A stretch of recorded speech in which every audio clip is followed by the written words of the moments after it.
Hi everyone, I'm Dr. Lo and I'm one of the chiropractors here at Welo Chiro. In today's video, we would like to share with you on when to use an ice pack and when do you use heat therapy.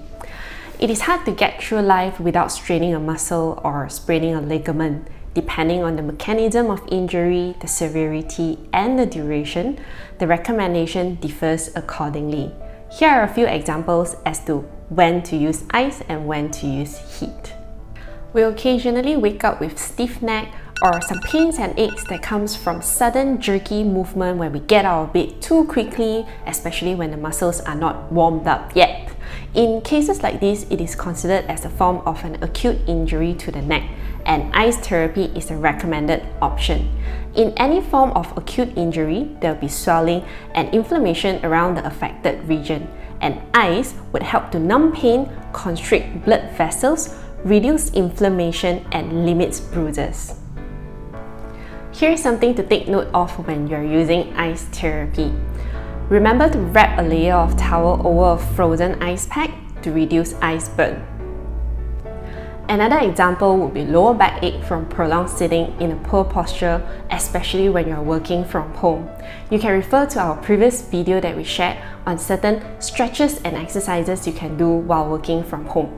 In addition to that, you can also use a heat pack to help to relieve the aches in the muscle. Heat promotes blood circulation, increases blood flow, hence reduce tightness in the muscles and relieve joint aches. Next, another most common pains and aches comes from sports injuries. In any form of sports injury, the initial phase of treatment would always be the RICE protocol. What is RICE? RICE stands for rest, ice, compression, and elevation. So once an injury happens, commonly from straining a muscle or spraining a ligament, you have to start with resting and then first use ice therapy, preferably with compression and elevation for at least about the first 3 days or until inflammation subsides. After that, you can start using a heat pack over the affected region to promote more blood circulation and healing, in addition to reducing stiffness.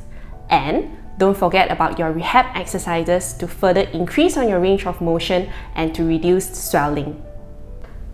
That's all! Hope this video helps you in deciding when to use a heat pack or an ice pack. Stay tuned for more health tips from us!